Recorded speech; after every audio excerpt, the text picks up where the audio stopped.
Good afternoon, you filthy animals. Welcome. Hey! Oh. Hello! Has anything happened this week? Not sure. Nothing on the foot. Oh yeah. On the football front, David Luiz has signed a 1-year extension to his Arsenal contract, which I can't. Sideshow Bob, good. I've got all retro. I've got my chipsticks. I've got a nice bottle of Amarone here, a mighty red for the mighty Reds. And depending on how the show goes, I've got a couple of smoke grenades that are going to go off as well. So go for it. How you doing, Jerry? Thanks. Ask Jerry. leave that. I was just saying to Simon, there was no doubt they were going to win that. There's always doubt with Liverpool. What other than a second pandemic could have stopped them from winning that? You know what? I think that would have been the fear. If I'm an Arsenal fan, but if I was in the Liverpool fan shoes, that would have been my biggest fear. Not losing, because you're not going to lose that amount of games. They're the best team by a mile. But it would have been second lockdown. Yeah. All bets are off. Do you know what I mean? David, I'm not into conspiracy theories, but there are enough rival fans out there running around licking each other, trying to get that second wave going just to stop Liverpool winning the league. And by the way, they're right. If you thought we were unbearable for the last 30 years, it's game over now. The R rate of Liverpool fans is going to go through the roof now. You have done very, very well for yourself, boys. Thank honestly.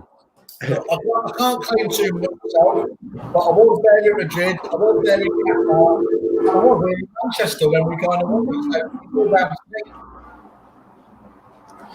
Right. Well, that's a quick show this week. We'll see you good time next week. We'll be looking at. Bye. Is it too soon? We'll be looking at Jerry's hair. Why can't cricket come back? I don't like cricket. I think it's a daft game. Cricket is socially distancing by definition, isn't it? No. Well, apparently the ball is a great transmitter of the virus.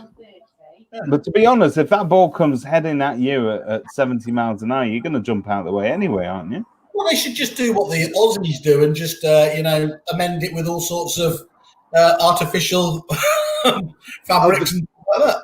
Extracting it in grit, yeah. Sand and all that sort of stuff. Yeah. Anyway, that's enough of that. This is the first of a new series, What's Hot and What's Not, with friend of the show, Jerry Lyons. How are you? Can I get in there first and tell you that I am so hot? Like literally, I'm melting. Shouldn't this be on your grinder date? Not really. Flicking sweat away. This is just it's not a good look. Sorry. Is it hot in Manchester today? It's very, very hot. Yeah, really hot. Really it's hot. Cool here. Cool here by the coast. It's I don't know what it's like in North Manchester, David, but it's 23 degrees here in balmy Didsbury. Sea breeze flowing in. It is. Okay, so let's kick off then. So, are you finished now telling us how hot you are, David? It's all about you, isn't it? I'm really hot. Really hot. Okay. Right, Jerry, the expert on PR. Yeah. Let's start having a look. Who's apart from Liverpool? Who's had a good month? Well, you know what? I am going to start with Liverpool because I was reading through the BBC Sport today, and there was just one quote about Klopp, Jurgen Klopp, and he said he makes every player better. Now, isn't that the definition of a good leader or a great manager? They make everyone around them better. Yeah, I genuinely think that is. I mean, we've seen some great managers, we've seen some great leaders. That Klopp ability, fantastic. To take some fairly middling players and make almost every one of them better is incredible. Sometimes it's the same with Alex Ferguson. They need an arm round him, and other times they need a kick at their arm. Yeah, 100%. 100%. So Jurgen is definitely our favourite German. He's hot. Up against what? Up against no competition of favourite Germans. Against Joseph Goebbels. My favourite German is Boris Becker.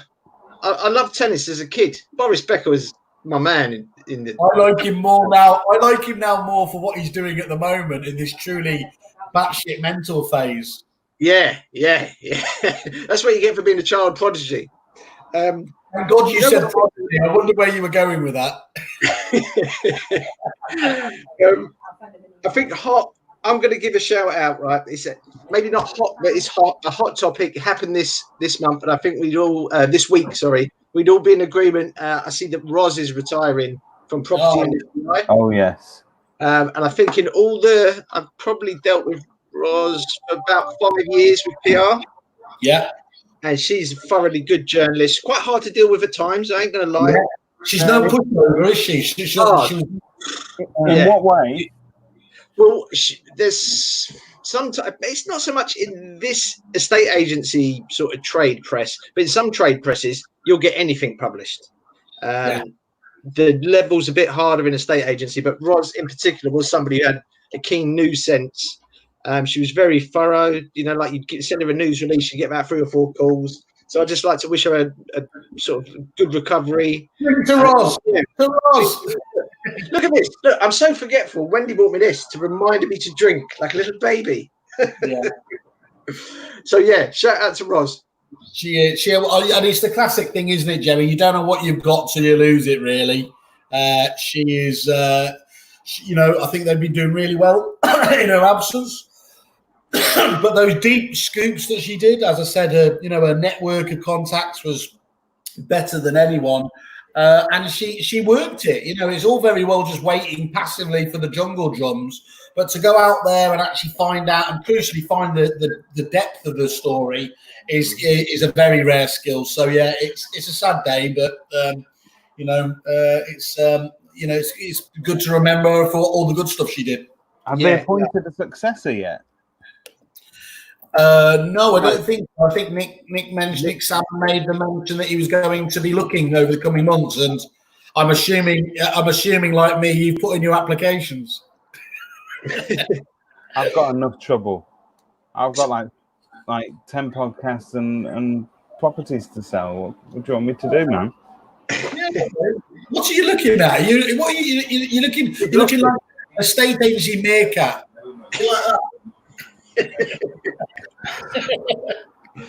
I was just clicking send on that application to Property Industry Eye. Now that I know that you two are not fighting for the job. I've done what I do usually well, which is obviously I've destroyed the competition. So I've said that you have a drinking problem, David. Jerry is always looking at his hair. So I said there's only one choice. It seems obvious to me. A combination of both of those issues. You know what? This is serious. I was thinking about our hair, our collective hairs, and I think I found where we're at with it. I think I'll put you, Simon. You're in the sort of Howard Stern of hair. It's a bit shocking. Do you know what I mean? Intentionally shocking. So you're Howard Stern. I think David, you're quite sultry looking, dusky almost. You're a bit. He looks He's like a bit. I think he's a bit Sacha Distel. Oh, bit of a French crooner. Somebody told me the other day that I look like Nick Griffin. Somebody keeps me looking like Nick Griffin, ex-leader of the BNP. No, that's where you want to be. Oh, it would go down so well with my customers, so well. But going back, are we still on hot? I've got a couple more hot. Oh no! We got to do hot. We've got to be positive. All about positivity. So, I think I read in today's news, Home Search have hit 10,000 agents. I see. So Sam was shouting about that yesterday. That is such an achievement. That is. I mean, okay. I don't want to put cold water on it. Oh God! Here he goes. Here we go. Come on, Eeyore. Come on, Eeyore. Estate Eeyore. Okay, all right. Sam's great, and Home Search is so good and cuddly and friendly. Okay, and they're never going to turn into the next right move. That's really good. That's really good timing because I've just shared it to their group. So if you could be positive, that'd be hugely helpful. No, big fan of home search. I've run out of free reports for this month. We need to talk about subscriptions.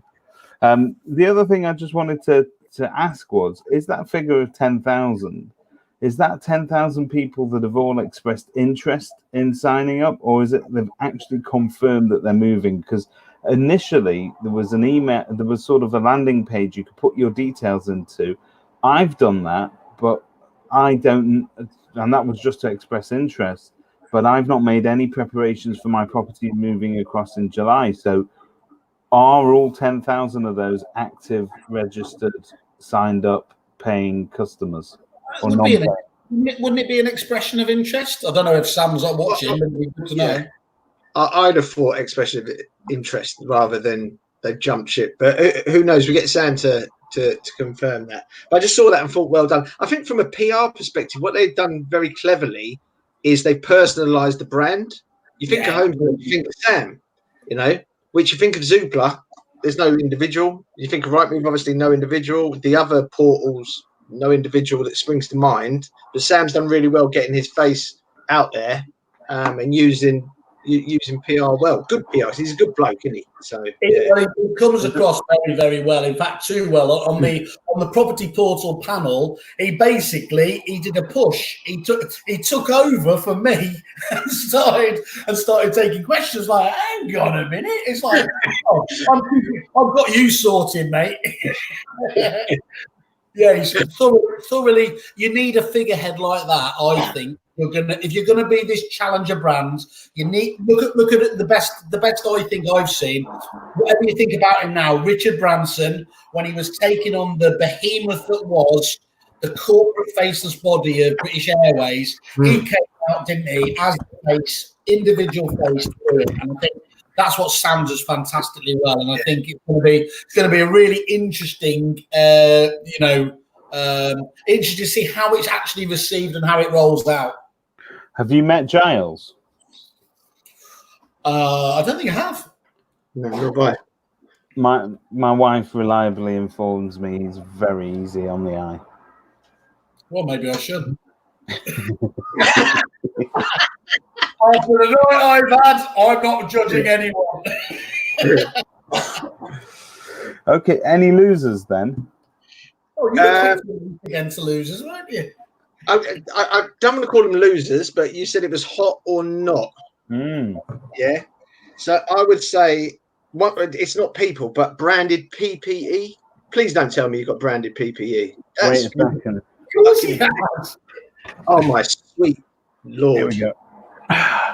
How scary is this, by the way? Hannibal. It's a cross between Sacha Distel and Hannibal Lecter.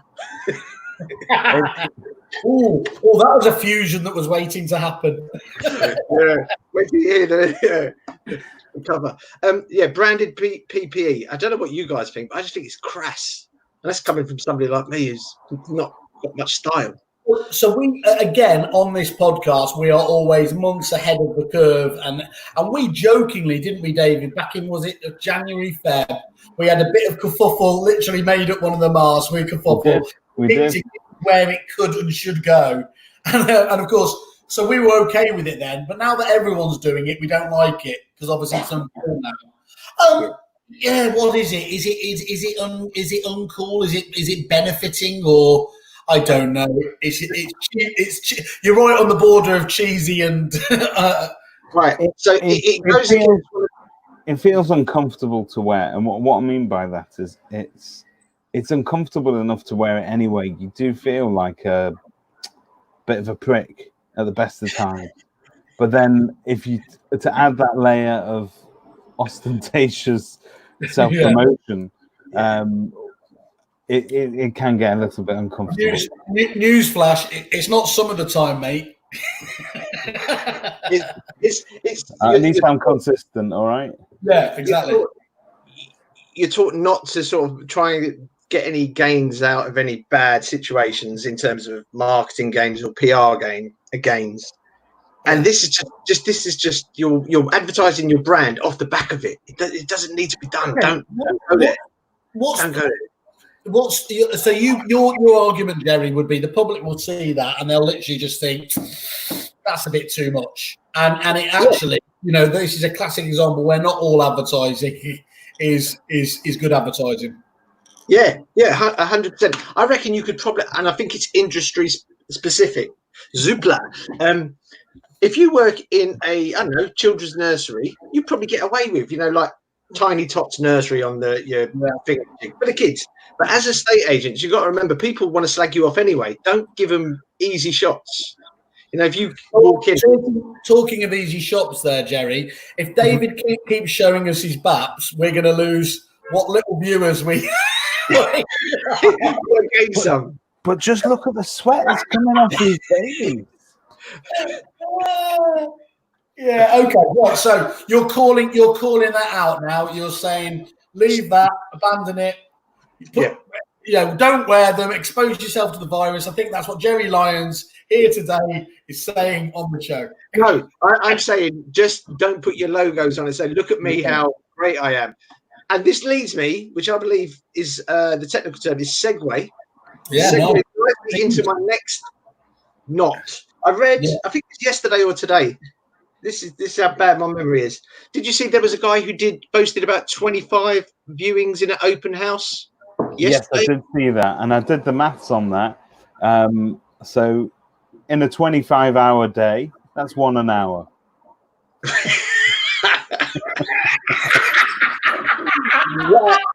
That so concisely and succinctly proves my point. What he's going to be there from 9 till 2. So he's not going to. They said he was there all day, but I know that most agents can't hang on more than. You're not going to spend more than 4 hours at a property, are you? So let's say it is 4 hours. A really good toilet.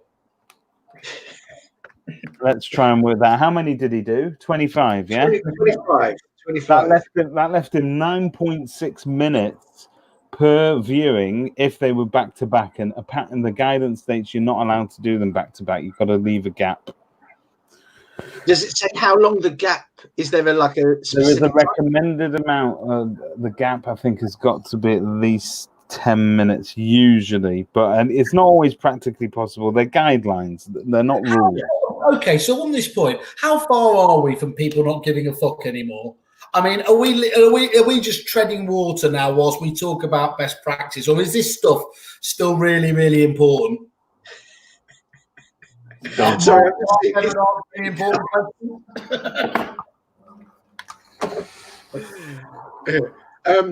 well, I think if you look at the beaches, we live quite near a beach. We're in between Brighton and Eastbourne, and our beach is much the less of out of the 3 beaches. It was packed. Like, I just drove past, absolutely packed. You see Bournemouth Beach, so I don't know what you're seeing on the ground, David. Do you think people are sort of getting a bit lackadaisical about it? I think so, yeah. But that's across the board. Everybody's becoming more relaxed. That's all right. A lot of people are going to die. Jerry, what do you think of actually everything? The problem is the arguments now are often just reduced down to, if you don't like it, it's fake news. And you mentioned Bournemouth Beach there. I was just following very briefly on Twitter a whole thing going on about that. Apparently those media photos of Bournemouth Beach were faked. And there was somebody who had then, to counter the argument, had shown I was on Bournemouth Beach, and here's what my picture was, time stamped at the time. And it showed someone about 30 yards away, certainly not the hundreds there. How are we meant? I mean, I know this is a bit unfair to park at your door here, because it's the likes of Google and Facebook are struggling with this. But what are we meant to do, and how do you stop that accusation of everything's just fake news? I think when Trump come up with the fake news narrative is the most damaging thing for societies globally. Yeah. Because if you can't believe what you read in the news, it leads to this. You can always say it's fake news. Anything you don't agree with, you can say, and that's fake news. So it's madness. What I would say is, the rule of thumb in journalism, when you start off as a local journalist, the national media that you look to is the BBC. They're the most accurate, the most respected. And I saw a report on BBC yesterday about Bournemouth Beach, and it looked pretty bloody crowded to me. So I've seen photos where they've done a queue, and it's made people look like they're back to back. And when it's the perspective, But do you know what wound me up more than the idea of a pandemic wiping all those people out? There he is, and as if to echo the Trump thing, he's done it all in caps locks. I'm shouting. Yeah. You know what annoyed me though, Jerry? It wasn't the pandemic on that beach. It was somebody showed a photo afterwards of when the beach was empty, and it was just covered in rubbish and shit like that. It's like, we don't deserve a second chance, do we? The English. We don't. You know what? I'm normally an optimist and positive, but as a species, we're doomed. We're fucked. We are. We don't even deserve it, do we? Hey! Yes, set it off. Revolution. But so I've got one more not. What's not hot? It's quite a serious one actually, because there was a hot topic yesterday. If we're going serious, I'll go awful. Yeah, serious. I'm just reading the comment. Sorry. Thank you, Zoe. So Russell Quirk done a piece on women, the representation of women in senior roles in an agency, which was one thing. And I read the comments on Pi, and I think we've all got opinions on Pi. I just think, just put your name to it. Don't hide behind. If you're going to got something to say that you care about, that you're going to take 5 minutes to write it down, at least use your name, not a pseudonym. But then there was a Facebook post that got a lot of activity on agency growth strategies, and that just made me think. Obviously, the representation of women needs to be better, but the representation of black people within the industry is genuinely shocking. I mean, I know hundreds of agents. I was thinking about it today. I only know 2 black guys from an Afro-Caribbean background who are involved in agency. So that's something we've got to address, because if you're looking at this is the amount of black people in society compared to our industry. But clearly there are black agents out there, and there are agents that cater to ethnic communities. Maybe mainstream estate agency, that sort of white middle class, slightly well-educated sort of clientele that you get turning up to all the award ceremonies, maybe that's not representative of the true cross-section across society. That's what you're saying. It's what's visible. What's visible isn't representative. Yeah. I think how would you change that, Jerry? I don't know, right? For any industry or sport or endeavor to reach its peak, it needs to give everybody a fair go. Yeah, you know, like the Australians got that great saying. Not that they lived up to it, mind you, the way they treat Aborigines, but they wanted to give everyone a fair go. Yeah. Do you know what I mean? So listen, I don't know. This is something for the likes of the real industry leaders like you two, Sasha and Howard. The irony, you mentioned Australia there, Jerry, of course. The irony is that this is all kicked off yet again in the land of the free, isn't it? You know, the place that, you know, you come here, we take your starving and everything else, and yet again, this company that the countries are that, you know, it's like those companies that have the mantras on the wall: our clients come first, or our staff come first, and then furlough the fuck out of them. It's just not living up to the old scene, is it? Yes, it's 100%. The Constitution of America and all that really applies to only certain people with a certain pigmentation, it would seem. But yeah, I just think it's something that needs looking at in the industry. You know, we've got to get women in more. I mean, let's hope. I hope it's a meritocracy where they deserve it. Do you know what I mean? So, yeah. Let's have a look at that and go back to the actual article there, because I do think it's entirely possible to be hot and not at the same stage, isn't it? Yeah, an ambassador. He owns 2 already. From his point of view, Russell will have been very pleased with that yesterday, because, to be fair, the Right Move story getting knocked off top spots by this is a hell of achievement, getting it talked about. And I did notice yesterday, I've just had another look here. The right move story, big news, 3 months extension, 2,238. Is it though? Is it big news, Jerry? What's that? The right move? The right move story, is it as big as Simon's making out, or is it actually just what they had to do to kick the can down the road till everybody forgot that they were evil? Yes, I think it's more of that. They're just kicking stuff down the road. But there's a reason why I think Russell's piece, and one thing that he's very good at, you love him or hate him, he's very good at generating, arousing emotions. And now emotions are what make people go, I'm going to type on a computer and have a go at him or her or whatever. So he's good at that. So I could see why that article got more sort of traction online than the right move one, because it was quite contentious and people got opinions. And then people probably say, look, it's fake news if they don't like it. Yeah, I can certainly see that as well. Okay, what else is there? What are you looking for? I was just looking. I was trying to look for. Let me just go back, Jerry. Affirmative action is not going to work, is it, or is it? So for instance, if we were to turn around to the likes of, say, Peter Knight and the guys that organise the Esters and all those other things, and say, right, this year, fantastic, we'll have all the same faces there as you always do, but we want to see an accurate representation. They would have to go out and find them, wouldn't they? Well, maybe it needs that. Maybe you need to take it one step further. And if you want to attract new blood into the industry, maybe you have to do some of these things I did as a journalist. One of the jobs we had to do was go into schools and give talk. They'd have like a job opportunity day or something like that, and you'd go in and I'd talk for half hour what it's like to be a journalist. Somebody would say what it's like to be a firefighter. Somebody would say what it's like to be a doctor. Maybe we need to do that sometimes. Where we can get into the schools, in city schools, and maybe have somebody saying, right, estate agents, that it as a career. Go into the schools that really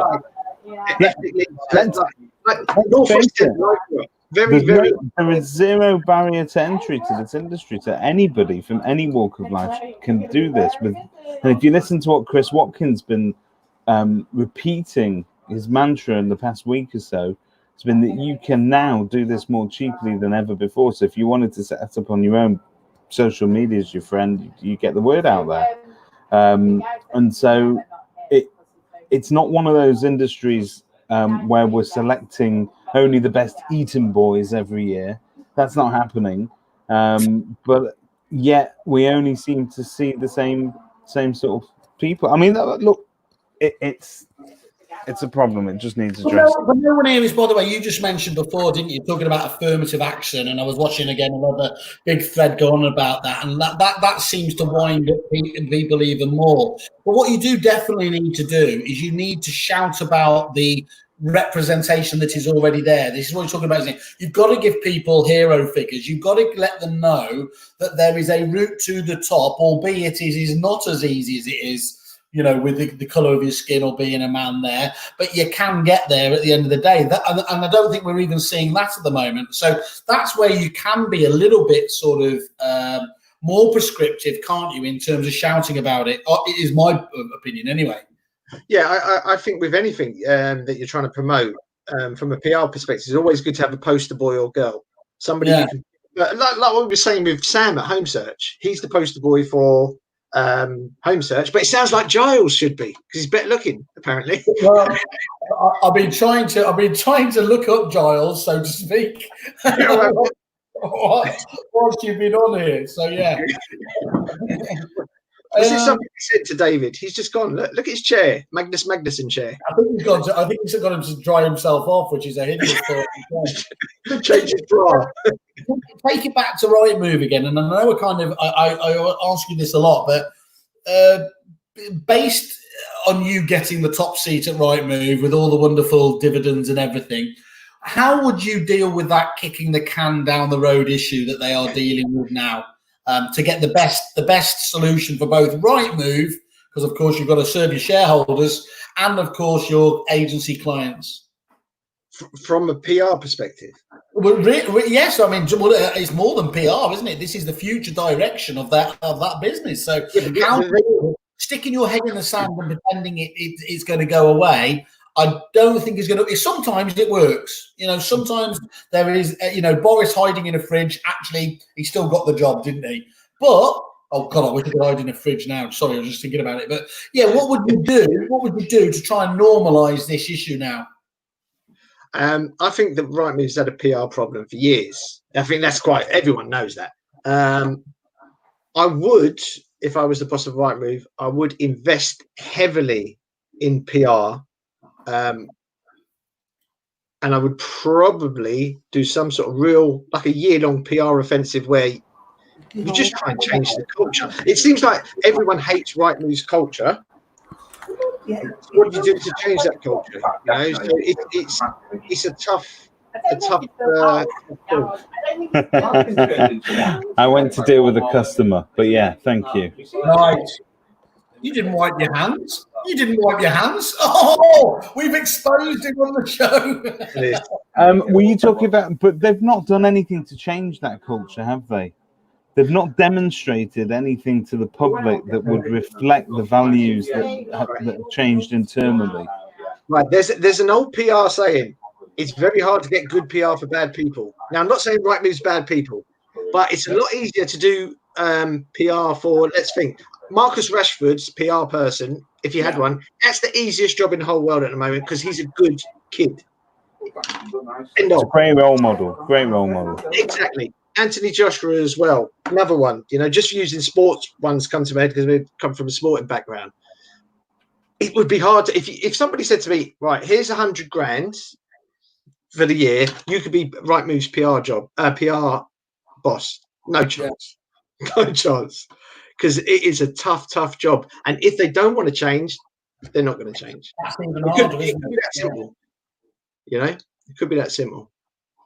Yeah, I think that's really. I always thought. I don't know if you remember back, Jerry, but they were very big backers of the Agents Giving charity. Where I can't remember. I think they put up a fund each year from memory of about £100,000, and that's amazing. And they were clearly giving back. And then after a couple of years, they stopped doing that. And I'm sure somebody at headquarters would have looked and said, "But even something as micro as that, when you're making such huge." You're either part of the industry or you're living off the industry, aren't you? And I think, again, for me, it just felt like, look, don't get me wrong, loads of cynical bastards will say, oh, great, 100 grand, that's impressive. But at least you're doing the right thing, and you can only judge people by their actions, can't you? Yeah. And I think as well, Christian made a point there about the last 12 weeks. That could have been their window of opportunity to change. They fucked it up so badly. The PR opportunity they had then, when lockdown happened, Rightmove could have changed the whole narrative totally by going, you know what, we're going to do something that makes people gasp in a good way. Do you know what I mean? They go, wow, I didn't expect. Because what Rightmove did originally, I know it's old ground, but everyone you weren't surprised. Rightmove had the opportunity to surprise people with some offer of help, and they just didn't do it. So maybe the horse is bolted from a PR point of view on that one. What do you, Jerry, just when that happens, when that horse has flown off, not flown off because that's a mythical creature. Was it, that centaur? No, not a centaur. What is it? Centaur is the goat man. Yeah. I'm getting confused with my classical education here. What is there anything you can do about that? Or do you just give up? Do you give it up, or do you just have to reassess yourself and then start building that PR story again and again? So when there's been a major cock up, when there has been, when you just have to hold. Well, I think that's the first thing, isn't it? You have to hold your hands up, and I don't think until you hold your hands up, you ever really heal the wound. And I appreciate there's lots of different analogies. What would that cost them? Because I have no idea. Sam, you probably know better. But with big PLC company, what would it cost them to say that they made a mistake? A news release would help. You get a good PR person to do that. No, but what would it cost them in terms of, would they lose investor confidence? Would it send a signal out to people that they're in trouble? Would it show weakness? What is it that Miles and the gang are worried about doing that they haven't done? If I think if they'd have acted really quickly, that would help. Yeah. If you look, there was a train crash and it involved a Virgin train, and Richard Branson, wherever he was, I think it's in his book. He went there, didn't he? He went there, and it was literally within 12 hours. So that's the main man fronting up. So I don't know what in terms of what it would cost them, but what is it costing them in terms of reputational damage? That's what they should be asking themselves, because they're just. Jerry, how is it possible? I mean, I know it in terms of theoretical. Can you actually quantify that damage? Is it always a bit like that, or surely you can quantify it in two ways? You can quantify it by the number of companies no longer listing with them, and the amount that they've had to discount. That's got an absolute figure on it, hasn't it? If you can put it all back to that, which I think you probably can in this case. Yeah, if somebody took the time, they could. Well, I'm just reading what Christian said. Show me any company that's that's 100% right. But from a PR perspective, I love our Kerfuffle followers. Oh, that's brilliant. Right, I'll tell you who's hot. Jez Lee is hot. Yes, Jez Lee wins the show today with that comment. That was deep. But I mean, yeah. Where to start? Well, you know what they'll do in 10 years' time? 10 years' time, Rightmove will be spoke about in PR seminars for people coming through doing PR about what they could have done. It will be like we've discussed. It will be kind of like Ratner. It will be like companies that have Johnson. I think it was Johnson & Johnson. They handled a PR that could have smashed them to bits. It was something to do with their talc being cancerous. Do you remember? This is a few years ago. But they acted quickly. They acted decisively. They recalled all their products. They put their hands up and said, "Look, this is really worrying. You know, this is we." But they showed they could. Do you remember BP when they had one of the oil spills? And the CEO sat in front of an open fire and sort of it looked like, I'm sorry, we're sorry. But, you know, even by the way, a bad apology, I think, is still better than just not doing anything, isn't it? I mean, when you said that Tiger Woods, do you remember when Tiger Woods got caught? Yeah. It was painful. It was the worst press conference in the world. So... Listen, it goes back to it's hard to do good PR for bad. It's okay. So it's hard to do good PR when the company you're representing has a dodgy culture, bad culture. Do you know, there's something culturally wrong, in my opinion, with Rightmove. It's a bit like the guys. You can summarise that, Jerry. You can't put lipstick on a pig, can you? The PR pig. Yeah. The PR pig. Yeah. Yeah. Like that. By the way, I heard David Cameron did put that lipstick on the pig. And it worked well for him. Yeah. But look what Pete says, and I think he's probably right. That comes down to this. The public doesn't care, and that is what Rightmove are clinging on to. The fact that they don't care. They wouldn't care about what they've done to agents, certainly. Then because the way that they have pivoted and put all of their investment and focus on the consumer again, they're going to allow that essentially to be their PR story. It's the cleverest thing that they do. Every single time there's bad publicity in terms of what they're doing to agents, they will talk about how many members of the public have clicked on their site, how much coverage they've got, how many people they're reaching. And they've even threatened to stop going sort of B2B and then going B2C. They will go to the public and allow them to list on there, and that's the ultimate threat, that they'll bypass the agents altogether. But listen to the way we're talking about them. The ultimate threat. Imagine if I rang you up as a client, David, and I gave you an ultimate threat that if you didn't get this level of service from me, I was going to go to your competitors, or I was going to do something. No, it's mental. It is crazy. It is mental, but it's only mental because we're sat here doing this, and then you've got people that have written articles about it, and we're all talking about it on the Facebook groups and in the press and whatever else. But at Rightmove HQ, and we were going to do a bit of a spoof behind the scenes of what goes on in an average Rightmove board meeting, but what goes on there that they don't show any sign of like there's not a single chink in their armor when it comes to the vision that they give to the public. And the other thing that bugs me a little bit is that they are very clever at aligning themselves with certain brands. So, for instance, Arla and Property Mart are right up Rightmove's arse, but right up there. So on the morning that they released the guidelines about estate agents going back to work, do you remember that ridiculous moment where they had David Cox reading out this email that had just come through from the government? So you've got the chairman of one of the largest industry bodies reading out government guidance that he clearly had never seen before. It's ridiculous, but that's the power that Rightmove have got, because they get the, we can get Jerry Lyons, but we can't get Miles Shipside. Yeah. I mean, Rightmove have colonised the estate agency industry in many ways, because they've done that divide and like now if the divide. So they've kind of done. Don't get me wrong. There's some clever fuckers at Rightmove. Yeah, some very very smart minds.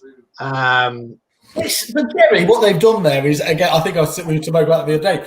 They've essentially replicated the quite successful model of the British Empire. Yeah. Like, divide the bigger ones up amongst each other. Whoa. So can I just check this? You're saying that Rightmove is responsible for the lack of racial diversity in the industry? You'd make a good journalist. That's I think we just brought down the share price by 10 quid.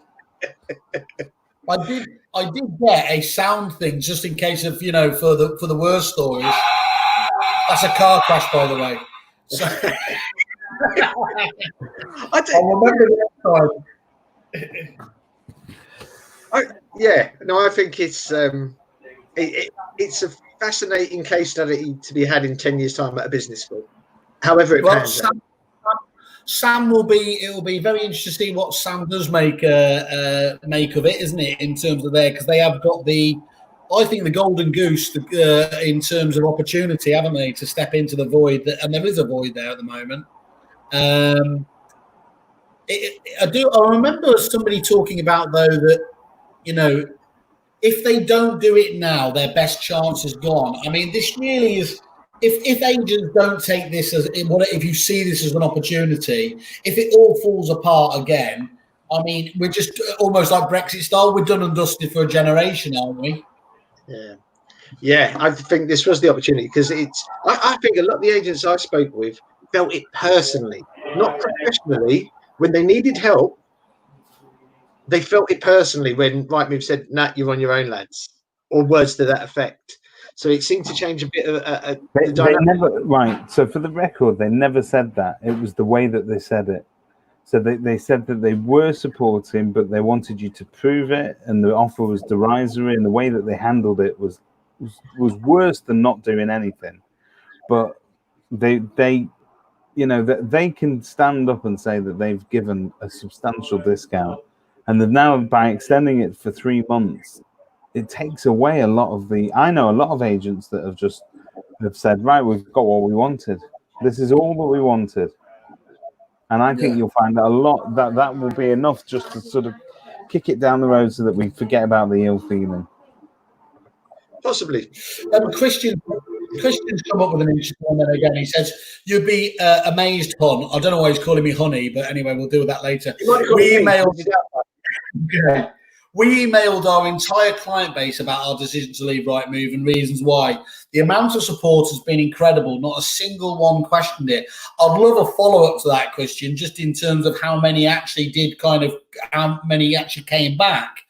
And secondly, one thing I spoke about with Christian, it'd be fascinating to know from Christian's point of view how his ROI has changed. I know that lettings, they've never been as strong on lettings anyway, or certainly as dominant as they are on sales. But Christian, it'd be fascinating to know whether your clients have found you on the other portals, as quickly as you expected them to. Because that's what it's about, isn't it? Christian is one of the... I have every time in the world for people like Christian that have sat down, made a scientific decision, they've looked at their leads, they know what almost their lead acquisition costs are. But the other ones that are just getting pissed off because it's just right move and they don't like the 76 profit margin, I can understand why that pisses you off, but you've got to understand what it's doing for your business before you make any long-term changes, surely. Yeah, I mean, that argument about their profit margin, I always felt was a bit, well, what are they doing for you? Do you know what I mean? It's like, the profit margin one never really. I don't think anybody cares about profit margin as long as they're treating you like a princess. If somebody treated me like a princess, I'd pay good money for that. Yeah, me too. I'm not an agent, but I'd join Rightmove if they said, look, you get princess hair products, stuff like that. You know what I mean? Look at Sacha Distel. Can we get you two to sing a French song? I think, David, this will work. Like one of those agents giving balls. I really do. We're going to do that next year, promise. In the beginning, was that Charles Aznavour? Actually, it's not Sacha Distel because he's the really good-looking one. I'm thinking of Charles Aznavour. That's it, Charles Aznavour. Right, okay. I was really hoping you were going to say something like one of the Chuckle Brothers there, or, oh, no, it's not him.